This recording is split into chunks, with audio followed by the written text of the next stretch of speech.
Nous sommes ici à Paris, à l'Institut national de France qui accueille les 5 académies, dont l'Académie des sciences. Et nous sommes ici précisément pour dialoguer avec une scientifique, une remarquable climatologue, Valérie Masson-Delmotte. Elle ne cesse de sonner le tocsin sur une réalité que nous connaissons toutes et tous, parce que nous la vivons dans notre chair, là où nous habitons, là où nous travaillons, le changement climatique et la responsabilité humaine dans ce nouvel âge climatique que nous devons affronter. Nous allons en parler avec elle et parler des pouvoirs qui, par intérêt et avidité, veulent nier cette réalité, détruisent cette vérité. Bienvenue à l'échappée.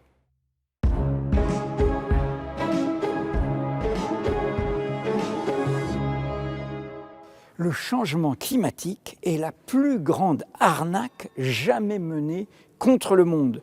Une escroquerie forgée par des personnes stupides.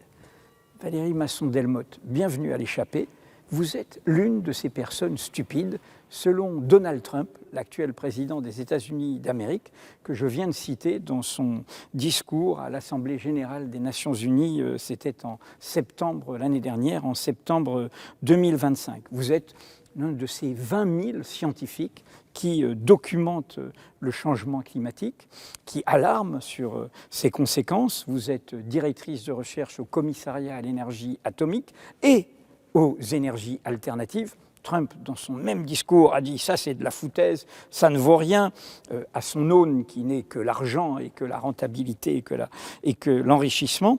Vous êtes au cœur d'un laboratoire sur les sciences du climat, vous êtes climatologue et paléoclimatologue, on va voir ça à l'université de Paris-Saclay, et vous avez été coprésidente d'un des groupes clés de travail du groupement des experts intergouvernementaux entre gouvernements du monde entier sur l'évolution du climat, le GIEC, qui a été créé en 1988, premier constat sur le changement climatique. Et vous êtes membre aussi, je vais m'arrêter là, du Haut Conseil pour le climat qui, chaque année, depuis 2019, rend un rapport et très prochainement, le nouveau va arriver au seuil de cet été. Et vous nous accueillez chez vous, à l'Académie des sciences, dont vous êtes membre. Nous sommes ici sous la coupole de l'Institut de France, qui est le lieu de tous les événements un peu solennels des 5 académies, sous l'œil de son protecteur. C'est la porte du protecteur, c'est le président de la République. En face de moi, il y a Napoléon et de l'autre côté, il y a Mazarin. On est au cœur du pouvoir et de comment la science peut justement affronter les certitudes du pouvoir. Je voudrais qu'on commence par ça. Vous avez préfacé ce livre, Le moment orwellien, fait par 3 autres scientifiques, sur ce moment fou où de Trump à Milley en Argentine, qui est cité tout de suite, vous parlez même d'un scienticide, sur ce moment où votre savoir est totalement nié et où la vérité est en péril. Oui, c'est un moment très grave. Et depuis le moment où moi je suis arrivée dans un laboratoire de recherche en sciences du climat, au début des années 90, j'ai observé très vite le rôle des marchands de doute. Les entreprises multinationales du pétrole et du gaz, notamment américaines, qui avaient choisi en fait de construire une sorte de rideau de fumée avec de la désinformation, des faux experts, entre finalement la société, les décideurs et les faits scientifiques qui étaient déjà là, qui n'ont fait que s'affiner depuis. Mais là, on a changé d'échelle et je pense que c'est pour 3 raisons. La première raison, c'est que les faits scientifiques sur la réalité du réchauffement, sa gravité, l'influence humaine, la confiance par rapport aux outils qu'on utilise pour faire les projections climatiques, c'est vraiment très solidement établi. C'est très difficile de le contester. Ensuite, l'aggravation des impacts dont tout le monde fait l'expérience. Et il suffit de voir la dangerosité des récentes vagues de chaleur pour en percevoir le niveau de sévérité. Puis la troisième chose, c'est des leviers d'action qui permettent en fait de sortir des énergies fossiles. Électricité décarbonée, notamment nucléaire renouvelable, batterie de véhicules électriques. Finalement, c'est la pire menace pour ceux qui veulent coûte que coûte finalement, continuer à bénéficier de la rente des énergies fossiles. Et du coup, au lieu de jouer le rôle de marchand de doute en laissant la science faire son travail, eh bien aux États-Unis, le choix c'est de prendre la science comme une cible. Donc, ce qui est ciblé, c'est l'accès aux informations scientifiques, la liberté d'expression, la liberté académique, des censures, des coupes budgétaires, des menaces, des licenciements brutaux à tous les niveaux. Et donc, on atteint un niveau de gravité qui est inédit par rapport à la place de ces faits scientifiques. Et c'est pour ça que moi je parle d'une forme d'obscurantisme, un obscurantisme qui aime certaines technologies, mais qui rejette la science du climat, mais aussi des inégalités, des écosystèmes, de la biodiversité, de la santé environnementale. Tout ce qui était finalement le droit de l'environnement, c'est perçu comme une menace, et donc c'est une cible. Ce livre documente ça très très bien, en montrant, y compris en France, toutes ces offensives obscurantistes. Mais est-ce que la réponse, ce serait donc qu'ils se sentent tellement menacés qu'ils n'ont d'autre solution que de nier la réalité ? Oui, ça va en fait avec une autre dérive. Je pense qu'il n'y a pas que la science qui est prise pour cible. Il y a un ensemble de fondements de la vie démocratique. Et tout à l'heure, vous faisiez référence à ce discours atroce de Donald Trump à la tribune de l'ONU, dans un silence glaçant. Ce que je note, c'est que l'été dernier, la Cour internationale de justice a rendu un avis très important qui relie en fait la protection du système climatique par rapport aux émissions de gaz à effet de serre, à la protection de l'environnement et à la protection des droits humains fondamentaux. Et donc, la Cour internationale de justice, elle considère que les États ont des obligations par rapport aux émissions de gaz à effet de serre et à leur réduction. Il y a eu un vote à l'Assemblée générale de l'ONU au mois de mai 2026. 141 pays ont voté en faveur de cet avis. Plusieurs dizaines se sont abstenus, ce qui est très préoccupant. Il y a 8 pays qui ont voté contre. Les 8 pays qui ont voté contre, donc le fait de reconnaître une responsabilité par rapport aux émissions de gaz à effet de serre ou au climat, c'est les États-Unis, Israël, l'Iran, la Russie, la Biélorussie, l'Arabie saoudite, le Yémen et le Libéria. Et parmi ces pays, on peut noter que, ils partagent pour beaucoup d'entre eux un intérêt très grand à continuer à commercialiser des énergies fossiles. Et par ailleurs, ils mènent des guerres brutales, toute forme de guerre en fait, directe mais aussi commerciale. Ils cherchent à torpiller finalement la coordination internationale telle qu'elle était construite depuis la dernière guerre mondiale. Et donc pour moi, en fait, cette attaque contre la science, elle va aussi en fait avec un glissement autocratique brutal, faire la guerre au climat, faire la guerre à la science, mais aussi cette dérive autocratique, elle s'appuie sur 3 piliers en fait. Le populisme, flatter le peuple, et les scientifiques peuvent être perçus comme les élites auxquelles on va opposer parfois le peuple ou le bon sens. La polarisation, faire de tout quelque chose de clivant, au détriment de réponses complexes à des problèmes complexes. Et puis la dernière chose, c'est la post-vérité, n'être redevable de rien, mentir en permanence. Et en fait, comme le disait Hannah Arendt, quand on ment en permanence, les gens ne croient plus au mensonge, mais ils ne croient plus à rien. Et du coup, on peut faire de ce peuple-là ce que l'on veut. Et pour moi, c'est ça le contexte dans lequel je suis très inquiète, pas uniquement comme scientifique, pas uniquement comme climatologue, mais comme citoyenne. C'est-à-dire qu'en fait, cet enjeu décisif pour le vivant, pour notre espèce, pour voilà, tout ce qui nous entoure et nous-mêmes, en fait, est comme un révélateur de ce qui est leur logique, et d'où leur refus du droit international, leur refus qui est un droit au-dessus des États, des nations. C'est ce qu'on peut appeler l'illimitisme. Illimitisme de la puissance, illimitisme de la prédation, illimitisme, drill, dit Trump, des énergies fossiles, de l'extractivisme. Et au fond, il y a maintenant presque comme une guerre de valeurs radicale qui s'installe avec ces pouvoirs-là. Moi, ce que je note aussi, c'est que les États-Unis, quelque part, ou en tout cas le gouvernement actuel des États-Unis, d'abord, ils rejettent tout un héritage qui était bipartisan, un attachement à la protection, par exemple, des forêts, les grands parcs nationaux, un attachement au fondement du droit de l'environnement, qui, en fait, par exemple, pour la qualité de l'air, vient beaucoup des États-Unis. Une trahison, finalement, de la confiance dans la science comme un vecteur qui permet le progrès humain. Donc, ça, il y a vraiment une trahison par rapport à ça, actuellement. Et puis, l'autre point qui est extrêmement préoccupant, c'est les États-Unis actuels qui font sécession.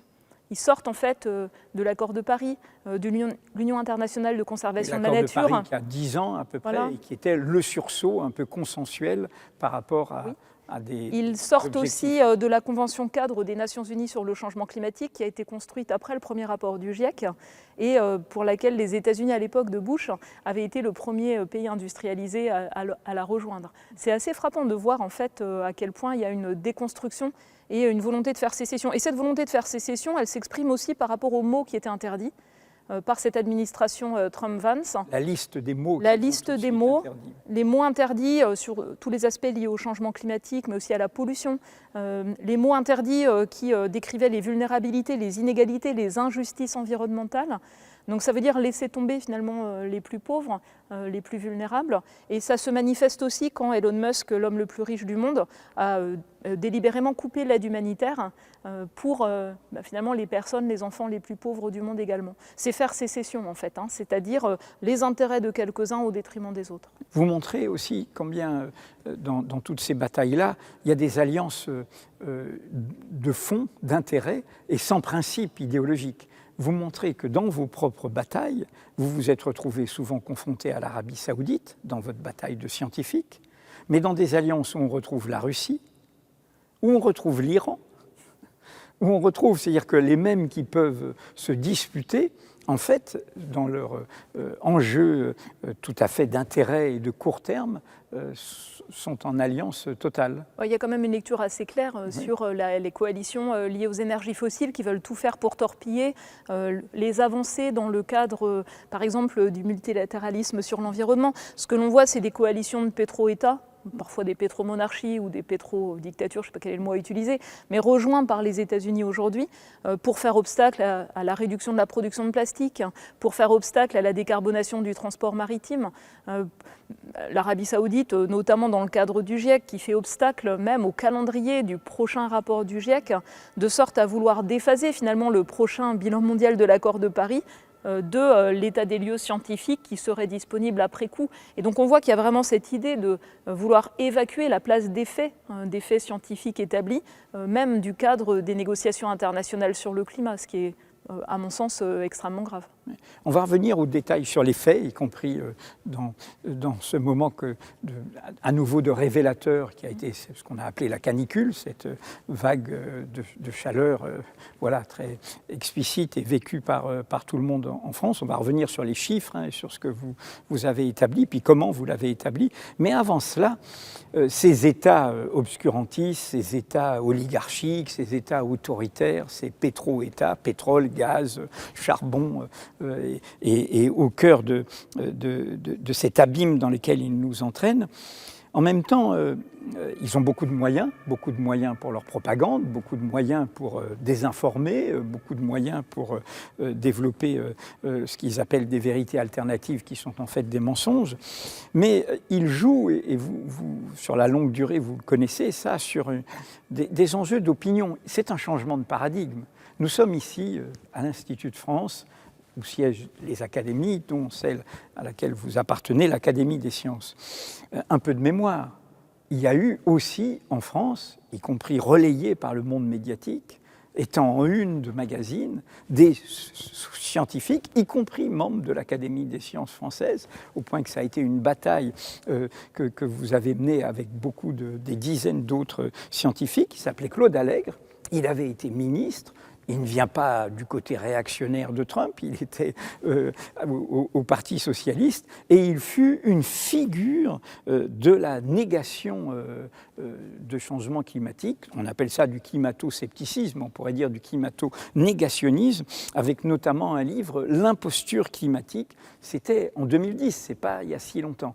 Donc comment vous revisitez cette bataille? Est-ce que, pour le dire brutalement, on vit un moment où, en fait, comme certains, Galilée, dire ben non, la Terre elle n'est pas plate, oui la Terre elle est ronde, oui c'est la Terre qui tourne autour du Soleil, et pas, etc. Est-ce qu'on est dans un tel changement de paradigme pour bousculer, y compris des gens qui se croient savants et qui ont table ouverte médiatique? Je pense que les sciences du climat, elles ont révolutionné la vision que l'humanité a d'elle-même. Et une des premières révolutions, d'ailleurs les débats étaient houleux, c'était plutôt au XIXe siècle, avec les travaux des glaciologues, des naturalistes, qui ont montré qu'en fait le climat n'était pas créé, figé, immuable, mais qu'il avait évolué de manière profonde au cours de son histoire, notamment avec les grandes glaciations. Et ça avait été quelque chose qui a heurté les visions religieuses du monde à l'époque de manière très brutale. Et je dirais que depuis, en gros, 1950, la fin des années 50, donc la mesure des gaz à effet de serre qui s'accumulent dans l'atmosphère, la compréhension que c'était déjà démontré, que c'était la conséquence de la combustion des énergies fossiles, ça ne s'expliquait pas que par les activités humaines. Et puis, graduellement, le fait de démontrer que le réchauffement observé est la conséquence aussi de cette accumulation de gaz à effet de serre est due aux activités humaines, ça donne une mesure de la finitude de notre planète. Ces déchets s'accumulent et changent le climat qui joue un rôle clé dans nos conditions de vie.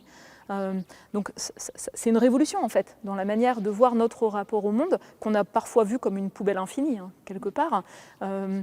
Et donc je pense que ces deux aspects-là, c'est-à-dire comprendre que le climat a varié dans le passé, comprendre qu'aujourd'hui ce sont les activités humaines qui sont responsables des changements en cours, et puis toutes les implications que cela a par rapport aux transformations profondes de société, ça heurte un ensemble de visions. Ça va heurter des visions, on va dire, de confiance ultime dans l'économie de marché, l'absence de régulation des États, parce qu'en fait, on voit bien que l'économie de marché n'arrive pas à trouver une solution aux enjeux climatiques s'il n'y a pas un cadre réglementaire, s'il n'y a pas une volonté forte des États, première chose.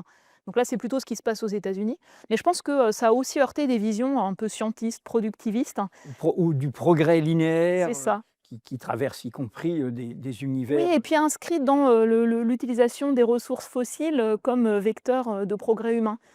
C'est pas par hasard, je pense que Claude Allègre était géologue non plus, dans cette réflexion, dans cette vision des choses.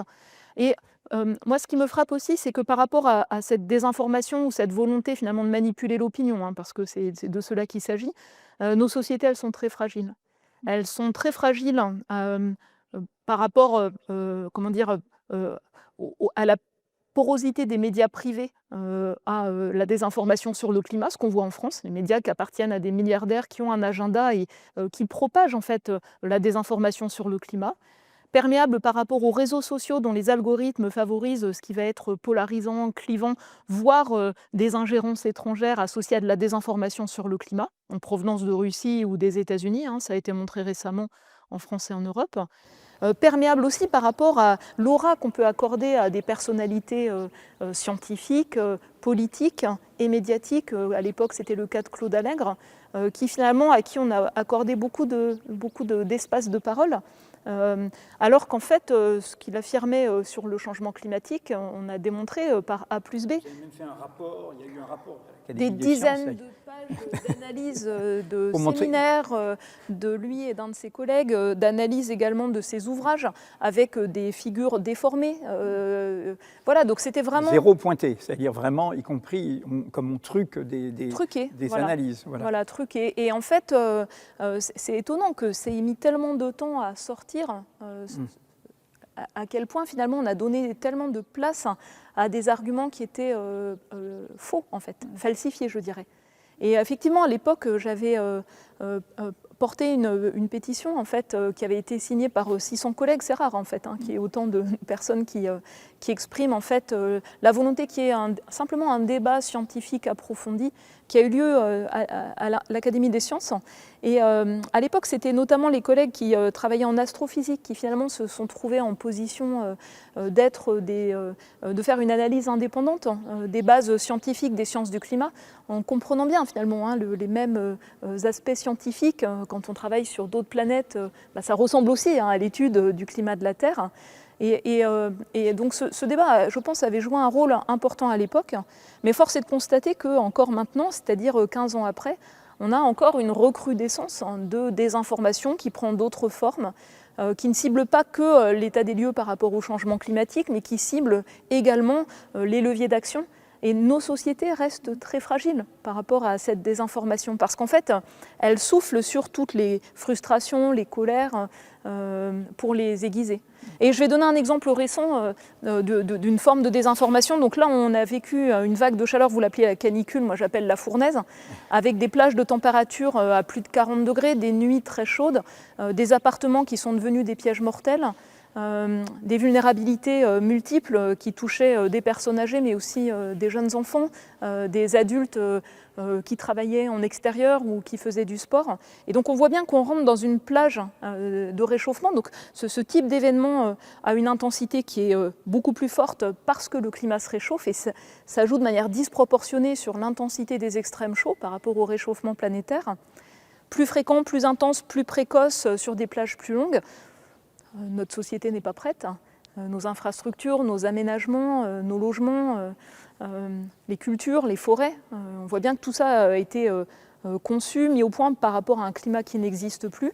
On voit le sénateur Duplon à la tribune de l'Assemblée nationale qui dit voilà, George Sand à Nohant en 1870 parlait déjà de la sécheresse et de la chaleur, cite 45 degrés à l'époque. Et donc on voit bien cette petite musique de la désinformation, minimiser la gravité de la situation actuelle. Les données scientifiques, elles sont tellement claires. On voit bien la rupture sur la concentration en gaz à effet de serre, on voit bien la rupture sur le réchauffement, qu'on prenne les données issues des archives naturelles, qu'on prenne les données météorologiques historiques, qu'on prenne les dates des vendanges. Tout ça montre ce caractère inédit. Et là, on va citer George Sand pour faire croire que l'intensité de la chaleur à 44 degrés observée en juin 2026 n'est pas inédite, alors qu'en fait c'est faux. Les données historiques à l'époque, fiables sur les stations météorologiques qui étaient un peu biaisées vers le chaud à l'époque, elles montraient plutôt 41 degrés du côté de Poitiers, 33 degrés à Paris. On voit qu'on est sur des intensités, des durées inédites, et en plus au mois de juin, pas au mois de juillet. Et donc là voilà, cette désinformation, elle est toujours présente. Elle a sa place même à la tribune de l'Assemblée nationale ou dans le journal Le Figaro qui avait aussi relayé la même chose. Et c'est pour moi extrêmement préoccupant. Vous avez dit, et c'est une formule que vous employez souvent dans vos écrits, nous devons regarder cette réalité, nous sommes dans un climat qui n'existe plus, c'est-à-dire nous raisonnons avec un climat qui n'existe plus. Nos constructions, nos modes de vie, etc. Donc ça appelle à une totale révolution de l'imaginaire, révolution des politiques publiques, révolution, on y reviendra aussi, des comportements collectifs et individuels, des enjeux économiques, des enjeux à l'échelle du monde, puisque tous ces enjeux n'ont pas de frontières. Avant de refaire juste un état des lieux, comment vous vivez ce côté un peu dans votre rôle de passeuse, de pédagogue, vous montez au front, ce côté Sisyphe un peu, Sisyphe qui il monte le rocher, il retombe, Camus a écrit autour de ce mythe de Sisyphe, c'est-à-dire ce sentiment que voilà, vous venez de le dire, il faut en permanence y revenir. On retrouve, y compris dans la parole jusqu'à celle du président de la République, le protecteur, il y a la porte derrière, parfois en disant ce sont des événements auxquels on ne pouvait pas prévoir, etc. Tout comme si, alors que tout ça est documenté. Comment vous le ressentez, ça ? Parfois j'ai une immense frustration, parfois j'ai une colère froide. Une colère froide notamment parce que peut-être pour moi le plus préoccupant, c'est la réduction des enjeux climat à quelque chose qui va être une crise ponctuelle. On va gérer la crise, puis après on passe le relais au suivant, sans engager les changements structurants. C'est peut-être ça le point le plus marquant. Prenons un exemple, celui de la vulnérabilité des enfants à l'école. Pour moi, je pense en permanence aux enfants partout dans le monde, quand je pense à l'évolution future du climat. C'est eux que j'ai en tête, que j'avais en tête quand je rédigeais et je supervisais les rapports du GIEC notamment, parce qu'en fait il s'agit vraiment de préparer leurs conditions de vie et limiter le réchauffement. Pour moi c'est extrêmement important, donc la décarbonation, pour ne pas être exposé à des risques intolérables. Et puis les enjeux d'adaptation, non pas après coup, non pas lorsqu'on est touché par un événement extrême, mais en anticipant les caractéristiques climatiques, c'est essentiel pour limiter les souffrances en fait, les perturbations, les pertes et les dommages, et notamment pour les enfants d'aujourd'hui. Parce qu'eux seront exposés de manière disproportionnée à des événements inédits par rapport aux générations d'avant. Et donc oui, il y a des signes, des alertes, des signes avant-coureurs qui ne sont pas mobilisés. Le brevet des collèges décalé en 2019, 2000 écoles fermées en juillet 2025, et pourtant des écoles qui n'assurent pas des bonnes conditions pour apprendre simplement parce qu'il fait trop chaud, et puis des conditions même dangereuses au moment d'examen. On voit bien que ça n'était pas préparé. Quand le président de la République dit « mais comment aurait-on pu s'adapter à un événement qui n'a jamais eu lieu », c'est le propre de l'adaptation au changement climatique.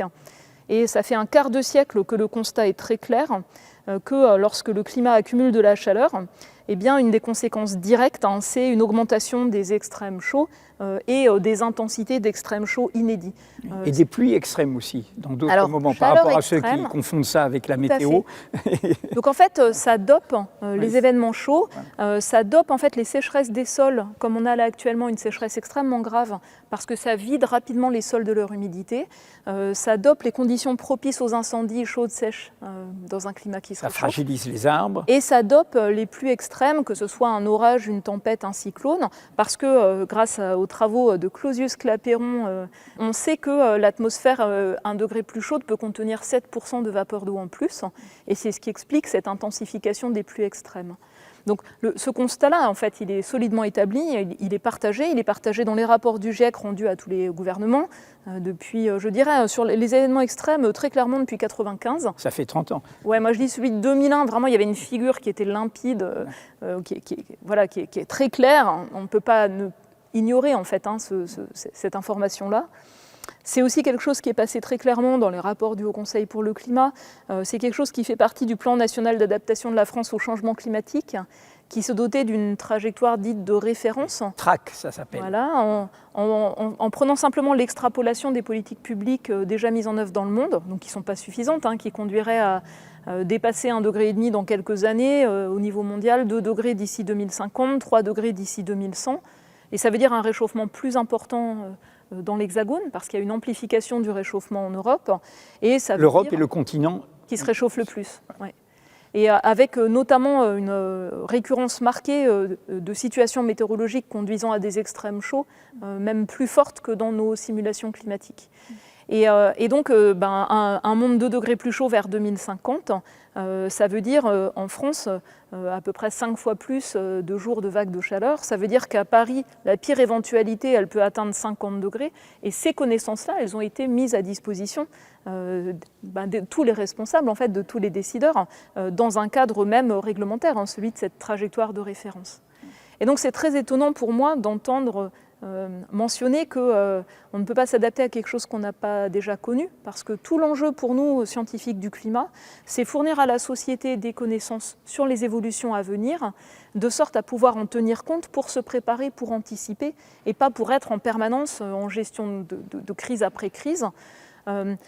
Et force est de constater qu'on n'y est pas du tout. Par exemple, même sur les logements neufs, la norme pour les logements neufs de 2020, elle s'appuie uniquement sur la canicule de 2003 comme référence. Donc on voit bien qu'on regarde dans le rétroviseur et on ne regarde pas sur les canicules à venir, sur la durée de vie des bâtiments neufs qu'on construit. Mais par rapport à vos projections, si on se reporte à 10 ans en arrière, aujourd'hui, tous les voyants se sont aggravés. Alors c'est mitigé. Je dirais que donc les avancées, c'est par exemple sur les gaz à effet de serre qui étaient aussi des substances qui détruisaient la couche d'ozone. Il y a eu des substitutions. Donc pour cela, on a des signes de récupération. Par rapport aux substances qui agissent sur le climat plutôt avec un effet refroidissant et qui sont des polluants, les particules de pollution liées au soufre, on a fait des progrès très nets. Mais du coup, on a dévoilé leur effet refroidissant, leur effet parasol en fait, direct ou via la formation de nuages. Mais c'est important pour la santé en fait, d'avoir agi dans cette direction-là. Ensuite, sur les émissions mondiales de CO2 liées aux énergies fossiles, la hausse se ralentit. Ça continue à augmenter, mais moins vite. Et ça augmente moins vite parce qu'on peut déployer dans certaines régions des renouvelables pour répondre à la demande. C'est le cas en Chine, c'est maintenant le cas également en Inde. Donc moindre besoin de recourir par exemple au charbon. Ce qu'on peut dire, c'est qu'il y a plus de 40% de la production d'électricité dans le monde qui est renouvelable, plus que le charbon. On peut aussi dire que le pic de vente des véhicules thermiques est passé depuis 2018, et donc à peu près un quart des véhicules neufs vendus sont électrifiés, donc ce qui permet de se substituer à l'utilisation de pétrole. Donc c'est des choses qui avancent. Les émissions de CO2 liées à la déforestation se stabilisent, même si ça reste encore bien trop fort dans certaines régions du monde. Les forêts sont essentielles pour capter tout ça. En fait, quand on brûle des forêts, on rejette du CO2. Voilà. Et donc la déforestation, elle contribue à rejeter des gaz à effet de serre, encore trop, mais on sait que ça fonctionne. On voit très bien au Brésil, en fonction du gouvernement, on freine ou on accélère. Donc c'est vraiment des choix politiques de mise en œuvre. Mais malgré tout cela, quand on regarde le niveau de réchauffement planétaire, sur les derniers 10 ans, depuis l'accord de Paris en fait, le rythme de réchauffement est record, quasiment plus 0,27 degrés en 10 ans. On en est jusque fin 2025 dans un monde réchauffé d'1,4 degré du fait des activités humaines. Donc on approche du 1,5 qui était... L'aspiration la plus ambitieuse de l'accord de Paris, on va l'atteindre dans quelques années. Et ce n'est pas simplement un mot sur un traité. En fait, on sait très bien que dans la plage de réchauffement actuelle, on va avoir une très forte augmentation de risques climatiques graves. Si on prend le cas de l'Europe, c'est les vagues de chaleur et la santé, c'est les sécheresses et la production agricole, par exemple, c'est les pluies extrêmes et le risque d'inondation, puis sans parler de la montée du niveau de la mer et des littoraux. Et en fait, dans la plage actuelle de réchauffement, comme les aléas climatiques s'aggravent et sortent des plages de tolérance finalement, de nos aménagements, de notre urbanisme, du type de culture que l'on a, ou même du type d'arbres qu'on a dans nos forêts, on a une forte aggravation des impacts et des risques. Et on est dans cette plage dangereuse. Et encore plus dangereuse, là où on a le plus de vulnérabilité. Donc il y a un certain nombre de régions du monde qui concentrent en fait multiples aléas climatiques, forte exposition et très grande vulnérabilité.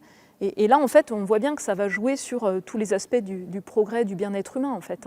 Quelle région ? Alors les régions, ça va être notamment la région méditerranéenne, ça va être les régions semi-arides, les régions tropicales, les régions de montagne, la région arctique, les petits États insulaires en développement, par exemple. Ça fait beaucoup de régions du monde. Oui, beaucoup, voilà. beaucoup. Et dans le cas de la France, qui a des régions un peu partout dans le monde, on pense aux Outre-mer, elle est concernée aussi. Concernée au premier chef, et je repense à l'importance qu'on peut accorder aux enfants. Quand on prend par exemple un cyclone tropical de forte intensité qui dévaste Mayotte, ce type d'événement, en fait, on s'attend à ce que l'intensité des vents, l'intensité des pluies soit dopée en fait, dans un climat plus chaud. Ça prive de scolarité des enfants pendant longtemps, en fait. C'est ça qui se passe. Et pas seulement la scolarité, la santé... Tout ce qui permet de vivre décemment, oui. La sécurité des lieux de vie. Et c'est pour ça qu'en fait, les enjeux liés au changement climatique, c'est profondément étroitement lié aux droits humains fondamentaux.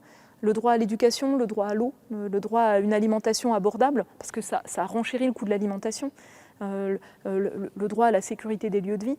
Tout cela, en fait, est fragilisé dans un climat qui se réchauffe. Et puis je parle plutôt des humains, mais il y a une dégradation majeure des écosystèmes, sous pression par nos activités locales. Et en plus, sous pression avec ce climat qui change très vite. Parce que le vivant, ce n'est pas que nous. Je ne sais pas comment l'exprimer, mais pendant cette vague de chaleur, quand j'ai vu les prévisions météorologiques, moi je l'appelais ça la fournaise de juin 2026, j'ai anticipé, en fait, je ressentais vraiment beaucoup de compassion par rapport aux souffrances qui allaient se produire. Et je ressens même de la compassion par rapport à l'état de la végétation, qui cuit, qui dessèche. Voilà, et tous ceux qui en dépendent en fait. Et dans les régions tropicales, les vagues de chaleur marine qui sont dopées dans un climat plus chaud, elles dégradent les récifs de coraux tropicaux en fait. Elles vont filtrer uniquement ceux qui ont de la tolérance à la chaleur. C'est une dégradation d'écosystèmes majeurs. C'est une perte aussi économique, le tourisme, la pêche. Et c'est une perte de biodiversité. Et tout ça, en fait, c'est des choses qu'il faut vraiment arriver à mettre davantage en avant, parce que finalement, il y a une sorte de déni collectif, on le voit bien. Un événement extrême passe, c'est bon, c'est passé, ça a fait mal, mais on continue. À chaque fois, en fait, il y a cette tentation d'évacuer les impératifs de transformation profonde. Mais en fait, si on n'agit pas davantage, à une grande échelle, à la fois sur construire une économie décarbonée rapidement et en même temps bien cartographier où sont les vulnérabilités et mettre en priorité des stratégies d'adaptation qui vont protéger les personnes, les contextes les plus vulnérables, ça va être un monde extrêmement brutal, un monde en fait où on risque de perdre énormément donc, en cohésion sociale. Un monde qui serait marqué par des inégalités exacerbées entre territoires, entre personnes dans un même territoire et entre générations d'une manière très nette. D'autant plus, vous le soulignez dans tous vos exposés, c'est-à-dire que toute cette évolution fait qu'il y a forcément maintenant des accélérations avec des moments de rupture où tout se cristallise, c'est-à-dire les événements exceptionnels sont profondément la caractéristique du changement climatique. Je voudrais qu'on revienne sur cette question qui est au fond le dialogue entre la science et le pouvoir, et ceux qui ont la possibilité d'agir, et en résonance avec ce qu'ont vécu aussi d'autres scientifiques. Je pense à d'autres phénomènes qui sont les pandémies. Au moment, vous vous souvenez de la pandémie de Covid, où le conseil scientifique avait dit au pouvoir, dans un texte du professeur Delfrécy, il faut une gestion, la gestion verticale, elle crée de l'ignorance, elle crée de la méfiance, elle crée de la défiance. Il faut gérer ça avec les premiers concernés, avec la population. Et je voudrais avoir votre point de vue là-dessus, puisque vous avez été celle qui probablement a été le plus loin, puisque vous êtes la scientifique qui a, il y a 4 ans seulement de cela, à septembre 2022, comme une salle de classe, le gouvernement a fait un séminaire pour vous écouter, et vous avez tout expliqué ce que vous venez de nous dire, hein, comment depuis 1750 tout ça s'accélère, les révolutions industrielles, combien le changement climatique, la responsabilité est humaine, tout ça est documenté, et vous l'avez fait avec, je vous montre quelques-uns le premier était assez clair, hein, voilà, c'est à partir de là, alors, nous on est par ici maintenant, hein, on approche de là où c'est oui, ce qu'on peut dire aussi, c'est que le scénario du bas, de très forte réduction d'émissions de gaz à effet de serre, de limitation du réchauffement à niveau bas, ben, il n'est plus devant nous. Le scénario le plus haut, on l'a rendu moins plausible. Mais au milieu, en fait, il y a une forte aggravation des caractéristiques à venir. Vous avez commencé par ça. Vous leur avez montré, c'est un autre, comment le réchauffement planétaire, c'est inédit depuis plus de 2000 ans. Vous leur avez expliqué ça. Je vais revenir sur les plus de 2000 ans parce que c'est votre spécialité. Voilà. Chaque tonne de CO2 contribue au réchauffement planétaire. L'importance de la neutralité carbone. Oui, mais le fait qu'on peut agir. Oui, c'est ça qui est très important. C'est-à-dire, comme c'est le cumul à venir qui va déterminer le réchauffement à venir, si on réduit les émissions de gaz à effet de serre, on peut le freiner. Mais par exemple, les vagues de chaleur vont continuer à s'intensifier tant qu'on n'aura pas réussi à stabiliser le réchauffement et on ne reviendra pas en arrière. Bon, une course contre la montre face à la montée du niveau de la mer. On a parlé sur les États, les micro-États maritimes. Enfin, tous nos littoraux. Tous nos littoraux, bien sûr. Et là, toute l'interaction qui peut créer des événements où tout se cristallise. Et j'ai insisté sur le côté vulnérabilité, parce qu'en fait, en France, les risques climatiques, on les a beaucoup pris à l'angle de l'exposition et de l'aléa. Et on a un vrai déficit d'anticipation sur les vulnérabilités, comme l'a montré la canicule de juin 2026. On n'a pas suffisamment réussi en fait, à mettre en priorité les personnes qui sont particulièrement vulnérables, y compris chez elles, de sorte à pouvoir les protéger collectivement. Oui, on n'a pas anticipé du tout. Limiter le réchauffement, chaque année compte. Bon, ça, c'est un autre graphique qui montre ça. Et puis, à la fin, c'est le moment d'agir. Chaque décision compte. Et là arrive ma question. C'était il y a 4 ans. Il y avait les leviers d'action aussi. Hein. Oui. et tout est en ligne, y compris votre exposé et tout ça. C'est quoi votre bilan 4 ans après ? Sur la période 2022, donc 2022, c'était suite à un été marqué par une succession de vagues de chaleur, sécheresse très grave, rupture d'approvisionnement en eau, incendie à grande échelle. Donc voilà, le gouvernement à l'époque avait géré crise après crise. Et ce qui est très frappant, c'est qu'à ce moment-là, il y a eu l'engagement d'un certain nombre d'actions un peu structurantes. Et puis l'année d'après, finalement, c'était plus du tout une priorité. Et d'ailleurs, on voit sur les 2 dernières années, le rythme de baisse des émissions de gaz à effet de serre de la France a sérieusement marqué le pas. Hein. On n'est pas sur la trajectoire pour agir à hauteur des engagements de la France au niveau de l'accord de Paris. Mais là, ce sont des décisions très concrètes. Par exemple, le fonds vert a été réduit de 2/3 de ses moyens, qui est normalement censé aider les collectivités locales à s'adapter. Oui, mais c'est sur tous les sujets. On peut prendre par exemple le cas du grand plan vélo qui avait été pensé à l'époque, qui n'existe plus. On peut parler du fonds vert qui n'a fait qu'être raboté depuis. Et donc ça veut dire couper les moyens alors que les collectivités territoriales ont énormément de leviers d'action en termes d'aménagement, en termes de rénovation, en termes de mobilité. En fait, c'est leur couper les moyens pour agir, y compris pour rénover des écoles et le reste. Et même après la vague de chaleur inédite de mai 2026, ça a été encore recoupé. Donc on voit que ce sont des choix collectifs. Alors c'est quoi la cause de cette irresponsabilité ? Ils deviennent tous trumpistes ? Sachant que les amis de Trump peuvent gagner la présidence de la République en France. Je ne suis pas dans leur tête, mais j'ai l'impression qu'il y a un glissement. il y a un glissement très clair pour échapper au fait de porter les transformations structurelles qui sont nécessaires, être lucide par rapport aux vulnérabilités qui sont présentes, échapper en fait aux responsabilités de gouverner, c'est prévoir. Et le court-termisme. Le court-termisme, un glissement en fait qui va de l'extrême droite vers la droite républicaine, qui fait que y a des alliances concrètes en fait au Parlement européen pour affaiblir le Green Deal européen, qui était une réponse importante de l'Europe pour construire sa décarbonation. Même chose au niveau de la protection de l'environnement en France. Le Haut Conseil pour le climat pris pour cible, l'ADEME, l'OFB, l'ANSES, enfin en permanence. Donc on voit en fait qu'il y a un glissement, pour moi très préoccupant, avec finalement quelque chose qui est peut-être plus cynique, moins assumé que ce qu'on a aux États-Unis ou en Argentine, mais qui finalement, quelque part, revient au même, c'est-à-dire couper les moyens d'action, affaiblir les agences réglementaires qui jouent un rôle très important dans la traduction des connaissances scientifiques en cadre réglementaire en appui aux politiques publiques.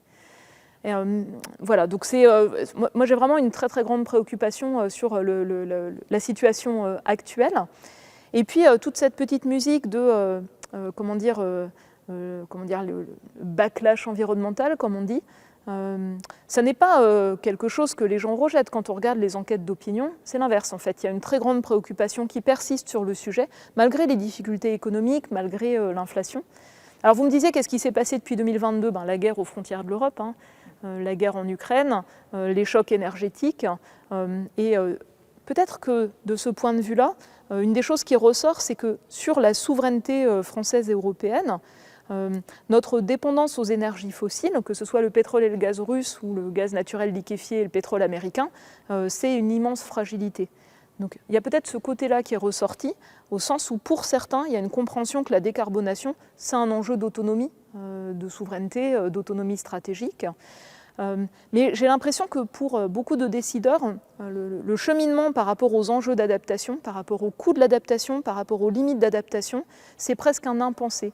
Et je me demande si ce n'est pas en fait par structure qu'on refuse de voir les vulnérabilités. Parce que finalement, c'est aussi reconnaître que le développement tel qu'on l'a construit, il a été entaché finalement d'erreurs qui ont conduit à ces vulnérabilités actuelles. Je prends l'exemple de l'école qui est très frappant. L'État doit assurer la continuité de l'accès à l'éducation. Donc on ne mesure pas l'absence scolaire, on ne mesure pas en quoi, par exemple, l'exposition à des événements extrêmes, je pense par exemple dans les Outre-mer, sécheresse, pluie intense, manque d'eau, ou en métropole, chaleur, inondation, on ne mesure pas ce que ça a comme résultat sur les inégalités scolaires. Dans d'autres pays du monde, ça a été montré assez clairement que ça entraîne une augmentation du décrochage et des inégalités liées en fait au parcours familial, amplifié par l'effet sur l'école. En fait, la clé de tout cela, pour le dire brutalement, c'est une logique d'égoïsme, de dominant, de court terme, de puissant, de court terme qui va avec le fait, moi je vais m'en sortir, mon univers va s'en sortir, je ne pense pas aux générations futures. Ou on pense que tout le monde est à la même enseigne. Comme oui, ça a ce été qu'on a entendu récemment dans des médias. C'est ça. On souffre tous de la canicule. Et ça, c'est très frappant parce qu'en fait, la réponse est non. Et on le sait depuis la canicule tragique de 2003. On sait que le premier prédicteur de la surmortalité, c'est le niveau de revenus socio-économiques, que des quartiers où on n'a pas accès à des espaces verts à proximité, on a des îlots de chaleur, on a une surexposition à la chaleur et une surmortalité également. Donc ça, ce sont des choses qui sont connues, mais le fait d'être aveugle aux inégalités, aux vulnérabilités, fait que peut-être que les politiques publiques, elles sont conçues d'une manière qui peut même conduire à leur rejet. Et je pense à ça, j'y repense en fait quand vous parliez tout à l'heure de la délibération, de la manière dont on aborde les enjeux climat.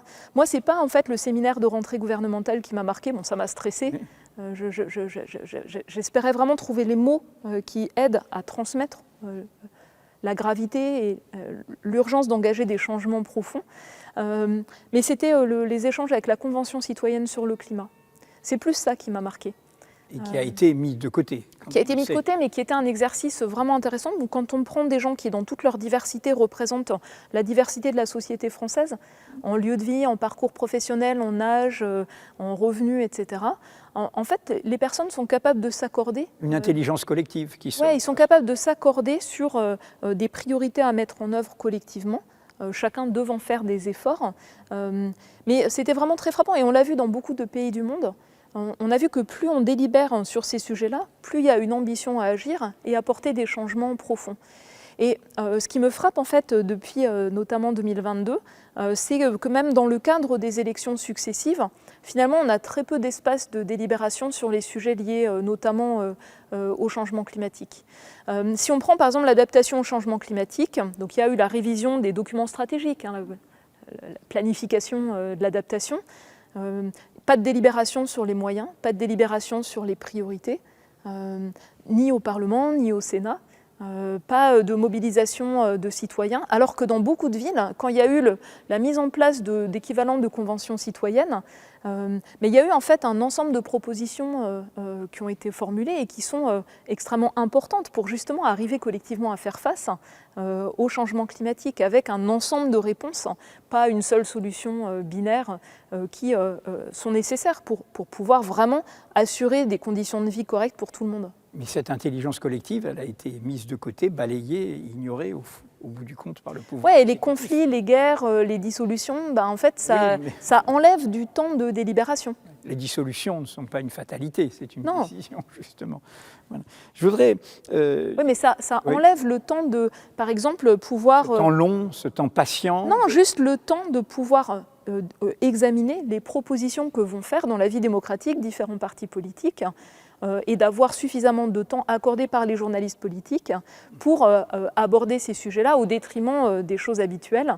Chaque parti ayant son côté un peu clientéliste, ayant préparé ses points clés, etc. On voit qu'en fait, il y a eu un manque criant de délibération sur le sujet, qui joue dans l'impréparation. Je voulais juste qu'on évoque comment vous-même vous êtes arrivé là-dedans. Vous l'expliquez, là j'ai relu face au changement climatique, vous racontez de manière très pédagogique votre itinéraire. Puis là c'est une conférence qui est normalement une conférence pour les enfants, mais en fait il y avait des grandes personnes puisqu'elle a été prononcée à Versailles avec des réponses parfois cash aux questions que le public vous a posées. Mais il y a quelque chose de très poétique là-dedans. Vous dites à un moment, vous aviez un professeur de physique, puis un professeur de sciences de la vie qui vous ont un peu mobilisé, vous êtes scientifique, mais aussi combien la poésie des nuages, combien les nuages, ça vous plaisait. Et c'est ce qui vous a, quelque part, ça a joué dans votre passion. Et du coup, une passion qui fait découvrir une science, parce que là, on a asséné des savoirs. Mais en fait, la climatologie, c'est un passé qui éclaire le présent. Votre spécialité au départ, votre thèse, c'est d'aller faire des carottages pour voir le climat d'il y a des centaines de milliers d'années, pourrait-on dire, au fond du Groenland, pour comprendre ce qui nous arrive. Alors en fait, les sciences du climat, ça s'appuie sur un ensemble de disciplines scientifiques classiques. Donc l'objet, c'est le climat de la Terre ou des autres planètes d'ailleurs, son évolution passée, donc la caractériser, la comprendre. Quels sont les facteurs qui agissent, comment la machine climatique réagit. C'est bien comment elle tourne autour du Soleil, le volcan. Voilà, la compréhension des processus physiques, chimiques, biologiques, le climat, le cycle du carbone dans le fonctionnement actuel, l'atmosphère, l'océan, les surfaces continentales, tout ce qui est enneigé, englacé. Et puis c'est aussi mettre en équation. Donc en fait, c'est la modélisation du climat qui joue un rôle très important.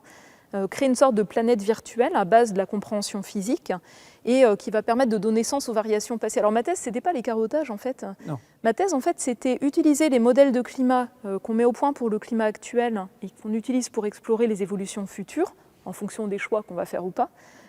Et en fait les confronter à des périodes marquées par des variations climatiques fortes dans le passé, notamment les périodes de mousson plus intenses, la période du Sahara vert. Mais ce que je disais sur les carottages, c'est ça qui ensuite, permet de le documenter. Aussi, voilà. Et après, j'ai également travaillé sur les reconstitutions des variations climatiques passées à partir des informations qu'on tire des carottages dans les glaces, donc que ce soit au Groenland, en Antarctique, mais aussi également avec des collègues chinois au Tibet. Et en fait, chaque archive, c'est une sorte de pièce de puzzle. Ça permet en fait de reconstituer l'évolution du climat dans le temps et quantitativement. Et ça permet de situer les changements actuels en perspective. Ça permet aussi de caractériser des changements abrupts qui ont eu lieu dans le passé. Pour moi, c'est un élément essentiel de la confiance qu'on peut accorder au modèle de climat, le fait qu'il puisse simuler les grands changements passés. Et puis parfois, c'est aussi des éléments empiriques de qu'est-ce qui se passe dans un climat avec autant de CO2 ou des conditions aussi chaudes, notamment par exemple sur la réponse des calottes du Groenland, de l'Antarctique à très long terme, parce que celles-là, on ne les observe que depuis peu de temps avec des mesures directes. Et donc, il y a beaucoup de choses qu'on apprend de ces périodes climatiques passées. Mais au-delà de ce côté passionnant d'arriver à faire avancer des connaissances, donner sens au monde, ce qui m'avait au départ touchée quand j'étais enfant, c'était la beauté des nuages. Et j'ai eu, en fait, je me rends compte que j'ai eu beaucoup de chance en étant enfant, d'avoir du temps pour rêver, d'avoir du temps dehors. Vous étiez en Lorraine, c'est ça? Oui, mais ce n'est pas toujours accordé aux enfants d'aujourd'hui.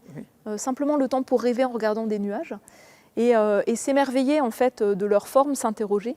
Et j'aime toujours la poésie, en fait. Je suis très, très sensible à la poésie. Et est-ce que vous vous souvenez un peu du moment où tout d'un coup, dans votre travail de scientifique, etc., vous prenez conscience de tout ce dont on parle? Oui. Là, Oui. un moment presque personnel. Alors en fait, moi, c'était une rencontre avec les sciences du climat dans un magazine de vulgarisation scientifique quand j'étais au lycée. Mais c'était plutôt le côté progrès méthodologique. Les satellites d'observation de la Terre, observer les nuages depuis l'espace, vous imaginez. C'était la modélisation du climat, un outil formidable. En fait, ça permet de voyager dans le temps, passé, futur. Et puis les carottages dans les glaces, pareil, côté remonter dans le temps, qui est assez formidable. Du climat. C'est ça. Mais ensuite, quand je suis arrivée donc en stage de l'équivalent master à l'époque, DEA, puis après en thèse de doctorat, et en lisant, en fait, en ayant accès à l'époque donc à une somme de connaissances scientifiques, j'ai vraiment pris la mesure du fossé entre ce qui était déjà connu, cette rupture que représente l'augmentation des gaz à effet de serre dans l'atmosphère, qui est inédite sur plusieurs millions d'années, le réchauffement qui est inédit à l'échelle de plusieurs milliers d'années, les implications par rapport aux écosystèmes, par rapport aux sociétés humaines. Je me souviens vraiment d'une impression de vertige. Et puis d'un fossé. Un fossé incroyable entre ce qui était déjà su dans ce laboratoire, enfin dans la communauté scientifique, et puis la culture populaire, la culture générale. Et donc, moi, je considérais déjà à ce moment-là, en fait, que dans le travail de scientifique, il y a produire des connaissances, bien sûr, mais pas rester dans une tour d'ivoire, en fait. C'est aussi partager les connaissances, faire en sorte que ce soit enseigné, que ces connaissances, en fait, elles étayent des réponses à hauteur des enjeux. Mais ce qui vous amène d'ailleurs, vous l'expliquez, derrière la démarche de rigueur scientifique, à assumer une forme d'engagement citoyen. Par exemple, vous aviez surpris votre monde, et vous en expliquez dans ces livres, quand vous avez pris la défense comme des soulèvements de la Terre, puisque toute cette offensive obscurantiste va jusqu'à parler d'écoterrorisme, comme on parle de wokisme, d'islamo-gauchisme, pour décrédibiliser, au fond, la jeunesse qui prend conscience, et qui, forcément, quand elle prend conscience, elle est radicale, elle provoque et tout.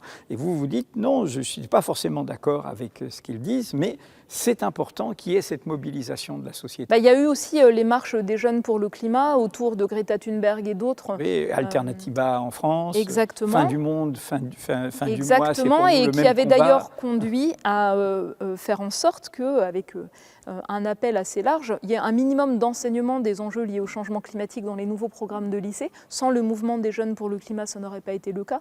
C'est assez frappant, en fait, de voir que ce n'est pas, en fait, les institutions, même scientifiques, éclairées par les connaissances, qui mettent en place des changements structurants. Ça vient de la société, en fait. Comme toutes les conquêtes de droit. Et effectivement, d'ailleurs, je me souviens d'avoir été reçue à l'Assemblée nationale au moment où il y avait une invitation de Greta Thunberg et d'autres jeunes, et d'avoir discuté avec une élue gaulliste qui me disait « moi, je n'irai pas parce qu'elle appelle à la désobéissance ». Je lui avais dit, mais De Gaulle, en fait, quand il est parti en Angleterre, c'était pas un peu une forme de désobéissance, et qu'est-ce qu'il aurait fait sur le sujet climat? Et il y avait eu un abîme d'incompréhension. Alors ensuite, donc, sur les soulèvements de la Terre, je me suis vraiment posé la question. Et en fait, c'est pas un soutien par rapport à leur forme. Je me reconnais pas nécessairement dans ce qui est fait. Par contre, ce que je mesure, c'est l'immense frustration de ceux qui sont attachés à la protection des écosystèmes, les sols, l'eau, les zones humides et le reste, et dont on voit bien qu'en permanence, c'est toujours fragilisé. C'est toujours en fait le parent pauvre des politiques publiques. Donc je comprends qu'il y ait besoin de défendre cette protection de l'environnement sous pression très forte, sous couvert de simplification et de compétitivité. Et ce qui m'a vraiment heurté, c'est la volonté de dissolution sans enquête, sans procès, c'est-à-dire en dehors du cadre du droit. Et partout dans le monde, en fait, il y a une criminalisation de la contestation environnementale très forte, même par anticipation avant que les gens n'aient fait quoi que ce soit. Et dans l'histoire, en fait, la protection de l'environnement, elle est venue des mouvements de contestation environnementale. C'est comme ça que le droit de l'environnement fragile s'est construit. En France, les Amis de la Terre, Greenpeace... Mais même avant, en fait, sur la pollution de l'eau, la pollution de l'air, depuis très longtemps. Et donc, du coup, c'est pour ça que je le savais, ce serait quelque chose qui m'exposerait à beaucoup d'attaques, et ça a été le cas. Je n'avais pas mesuré à quel point je serais, dans ma crédibilité de scientifique, attaquée sur cette prise de parole où j'avais pesé chaque mot, chaque phrase, pour que ce soit quelque chose en entière cohérence avec qui je suis. Notamment une journaliste du Point qui s'appelle Géraldine Vosner. Et en fait, elle m'a accusée d'être anti-démocratie, en fait, de promouvoir la violence, de saper la crédibilité du GIEC, auquel j'ai consacré quand même beaucoup d'années de ma vie. Ce que je n'avais pas non plus mesuré, c'est quand on a ce type d'accusation, parce que j'ai déjà fait l'objet de plein d'attaques sur le changement climatique et le fait d'être climatologue, de plein de manières, mais ce type de remise en cause-là, ça a conduit par exemple à ce qu'on m'explique que dans le cadre d'entreprise, je ne sois plus invitée, parce que j'étais perçue comme dangereuse. Comme une activiste dans ce cas-là. Oui, alors qu'en fait, précédemment, j'ai été invitée dans beaucoup de cadres différents, professionnels, et je pensais que c'était vraiment une chance de pouvoir partager l'état des connaissances scientifiques dans différents contextes. Le même discours que j'ai fait à la soirée de soutien contre la dissolution des soulèvements de la Terre, je l'avais fait dans le cadre de l'assemblée annuelle de la FNSEA, quasiment en fait, par rapport aux points clés des enjeux liés au changement climatique. Et pour moi, le plus inquiétant, c'est que c'est ce qui s'est passé aux États-Unis, c'est quand en fait le rapport aux faits scientifiques, finalement, il devient tellement polarisant qu'un parti de pouvoir fait de ses propres valeurs le rejet des sciences du climat. C'est ce glissement-là que je trouve particulièrement inquiétant. Oui, c'est le moment orwellien où il considère qu'il détient la vérité. Oui, mais donc pour moi, ce qui est extrêmement important, c'est de pouvoir parler à des personnes de tout parti politique ou dans différents secteurs d'activité et faire en sorte que les connaissances scientifiques qu'on produit, elles soient reconnues à leur juste place avec rigueur. Et par ailleurs, ce que j'observe également dans les glissements orwelliens, c'est en fait cette espèce de mise en accusation des scientifiques eux-mêmes, où on va les accuser d'être militants, biaisés, etc., pour rejeter les faits scientifiques établis avec rigueur, collectivement, et qui sont incontestables. Et ce glissement-là, il est présent ici. Vous parliez des entreprises en disant parfois vous n'êtes plus invité. Michael Correa, que vous connaissez bien, qui travaille à Mediapart avec tout le pôle qui suit tout cela, suit de manière très constante la piste des criminels climatiques. En l'occurrence, c'est les trois grands groupes que sont le groupe chinois, le groupe russe et le groupe saoudien Aramco, Gazprom et l'autre groupe chinois. J'ai oublié. En tout cas, il y a le gaz, il y a le pétrole et il y a le charbon, et puis également leur équivalent français qui est Total. Ce qu'il montre dans tous ces livres, c'est combien derrière il y a une sorte de discours culpabilisant, et qu'on a même vu dans le moment de fournaise dont vous parliez, c'est au fond de renvoyer tout ça à une responsabilité individuelle. De dire au fond, c'est votre affaire, c'est comment vous vous comportez, etc. Et cette façon-là, c'est une façon en fait de se défausser d'une responsabilité qui est celle du politique, qui est celle des États, qui est celle des entreprises, sur les individus, et donc de nous désarmer. Vous êtes d'accord avec ça ? Alors, en fait, la première chose, c'est qu'effectivement, il y a une volonté de rejeter toute redevabilité ou responsabilité. Et souvent, on parle, en fait, par exemple, du gouvernement américain actuel qui veut donner une impression de comment appeler ça, de puissance, de brutalité. En fait, moi, j'y vois une immense lâcheté. C'est-à-dire, finalement, la sécession qui est faite, c'est ne pas être responsable des conséquences des émissions historiques et actuelles de gaz à effet de serre, ne plus faire d'inventaire d'émissions, ne plus être redevable de rien. Pour beaucoup de multinationales du pétrole et du gaz, il y a une chose qui est certaine, c'est que les progrès des sciences du climat, elles permettent de faire le lien de causalité complet. C'est-à-dire, comme en fait c'est le cumul des émissions de CO2 qui définit le niveau de réchauffement planétaire, on peut savoir quel État ou quel pays ou quelle multinationale a contribué à quel incrément de réchauffement, historiquement. 60% pour ces gros... 3/4 des émissions de gaz à effet de serre, c'est les énergies fossiles. Ouais. Ensuite, on peut attribuer à ces entreprises, pas uniquement un incrément de réchauffement planétaire, mais aussi en fait une intensification d'événements extrêmes, par exemple chauds, et leurs conséquences économiques, sanitaires. Donc la mortalité, les pertes de productivité, les pertes de rendement agricole. Et c'est ce qui permet de montrer à quel point finalement les bénéfices de ces multinationales sont associés finalement à une dette collective qui est gigantesque, qui est le coût des dommages induits immédiats et à très long terme via la montée du niveau de la mer. Et ce constat-là, il dérange terriblement. Il dérange terriblement. Après, les stratégies de ces entreprises, en fait, on peut les décrire en 3 volets. Nier, historiquement, marchand de doute, etc. Toutes.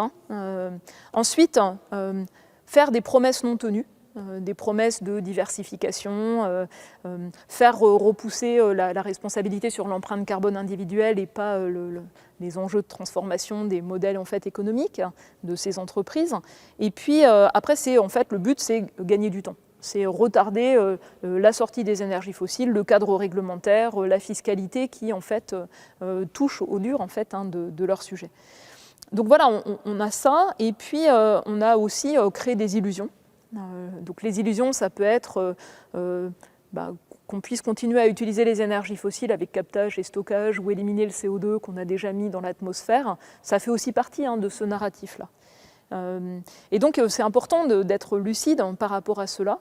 Il y a également eu beaucoup de science washing de ces entreprises multinationales. Vous voulez dire on nettoie, on blanchit? Alors on se rapproche des universités, on se rapproche des institutions scientifiques, on les finance. On corrompt en finançant. On les finance, on enseigne ce que doit être la transition énergétique, comme ce qui est prévu à l'Université de Montpellier actuellement, dans le master énergie, avec un partenariat avec une multinationale du pétrole. C'est d'autant plus drôle que ce que rappelle ici Michael Correa, c'est qu'en 1971, l'entreprise Total, à l'époque il y avait deux entreprises, il y avait Total Elf, dans un de ses bulletins, racontait tout ce dont nous parlions. C'est-à-dire qu'avant qu'il l'étouffe, c'est un texte qui était intitulé, je vais le citer, c'est donc un géographe qui a été travaillé pour Total, et dans la revue de Total, il parle de la pollution atmosphérique et le climat. Et il parle dès 71. C'est connu en fait des pétroliers internationaux à partir du milieu des années 60. Et le plus cynique, c'est ExxonMobil qui avait en fait des scientifiques climatologues au meilleur niveau international qui eux-mêmes partageaient leurs connaissances dans ce milieu et qui avaient les projections climatiques parmi les plus précises dès les années 70-80. Et c'est ExxonMobil qui a inventé un peu la responsabilité individuelle au niveau des calculs. Non, c'est BP. C'est BP. C'est BP avec des universités américaines qu'ils avaient financées notamment. D'accord. Il y a ce livre-là que je voudrais signaler parce que tout ce que nous racontons, c'est quand même bien difficile de s'en sortir dans la mesure où ça montre que tout est lié et que ça demande une action multiforme où le tout, la partie, les parties dans le tout sont liées. Et ce livre qui vient de sortir là, aux éditions de Sciences Po, La mutation climatique, qui est dans la foulée de Bruno Latour, comment sa pensée de dire mais comment on atterrit face à ça. Et je voudrais vous faire réagir à ce qu'il dit là. L'accumulation des gaz à effet de serre dans l'atmosphère est le miroir d'autres accumulations, celles de richesses faramineuses générées par les énergies fossiles, celles de capitaux concentrés dans un capitalisme globalisé, dopés par les processus énergivores de financiarisation et de numérisation, celles enfin du pouvoir politique captés par les autocraties fossiles et les oligarques des hydrocarbures, comme du numérique, qui n'ont cessé de réinvestir leur argent sous forme d'influence politique pour protéger leur business model ou stabiliser leur régime. Et du coup, ils disent, en fait, on est sur une vraie bataille. Ils disent, au fond, c'est un double choc. Ils ont compris qu'il y avait les revendications démocratiques, qui naissaient au cœur de la société, le Maïdan ukrainien, la place Tahrir du côté de l'Égypte et des révolutions arabes, et ils ont vu qu'il y avait, vos travaux, d'autres, l'impératif de décarbonisation. Et donc ce qu'ils disent, en fait, ils disent, là on est face à des gens qui se battent pour leur survie, à eux. Le dos au mur, et donc très dangereux. Parce qu'en fait, c'est des types d'activités qui sont très difficiles à transformer. C'est pas eux qui vont inventer en fait les technologies propres, ce sont d'autres acteurs. Et c'est pour ça qu'en fait on est vraiment dans le dur actuellement, où en fait on a une montée en puissance des stratégies de décarbonation. On a aussi des débats de société sur des modèles de société plus sobres qui sont aussi présents. On a une pression à accorder davantage d'importance aux écosystèmes, à la biodiversité également. Et tout ça, en fait, c'est perçu, je pense, comme une menace terrible par rapport à la poursuite de cette mécanique très dangereuse. Et du coup, en fait, ce que cela donne, c'est une obstruction à tous les niveaux, brutale, inédite, une obstruction sur les négociations internationales, traités plastiques, coalition de pétro-États avec les États-Unis qui bloquent tout, transports internationaux, même chose. Le but actuellement, dans le cadre du GIEC même, de déphaser le prochain cycle du GIEC du prochain bilan mondial de l'accord de Paris. Donc c'est vraiment une obstruction qui est brutale. C'est une obstruction qui finalement prend en otage aussi le fonctionnement démocratique, prend en otage la place de la science dans la société et prend en otage le fonctionnement des médias et des réseaux sociaux. Et ce volet-là de désinformation, il est vraiment essentiel. C'est-à-dire le fait de reprendre le contrôle de l'indépendance des médias, c'est un des points clés pour sortir en fait de cette obstruction structurée et organisée. C'est une bataille vitale, en somme. Une bataille vitale à tous les points de vue et vitale aussi par rapport aux dangers liés au changement climatique. À propos de presse, je voudrais vous lire un extrait d'un article de journal, c'était en juin 1986, de Marguerite Duras. Maintenant, on pourrait presque enseigner aux enfants dans les écoles, dont nous avons parlé, comment la planète va mourir, non pas comme une probabilité, mais comme l'histoire du futur. On leur dirait qu'on a découvert des feux, des brasiers, des fusions, que l'homme avait allumés et qu'il était incapable d'arrêter, que c'était comme ça, qu'il y avait des sortes d'incendies qu'on ne pouvait plus arrêter du tout. Le capitalisme a fait son choix, plutôt ça que de perdre son règne. On peut aussi imaginer d'enseigner aux enfants qu'on aura construit une autre société, une société décarbonée, une société plus juste, une société résiliente, qui aura pris la mesure des vulnérabilités et qui aura agi à hauteur des enjeux. Et peut-être c'est cet enseignement-là qui est le plus dangereux.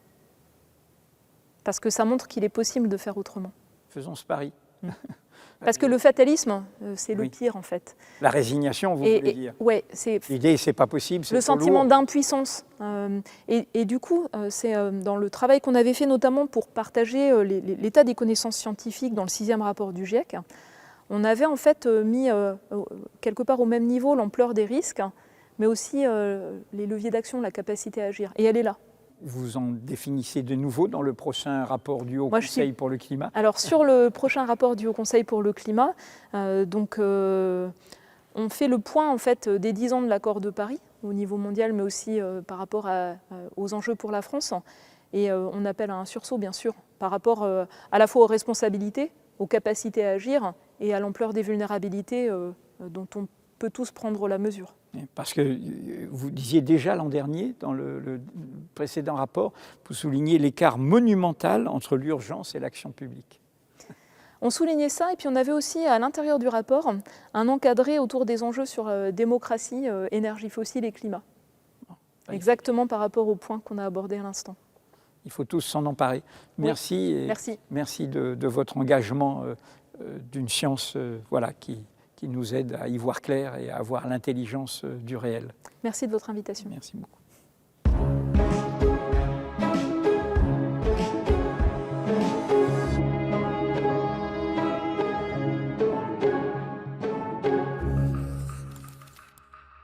Mediapart.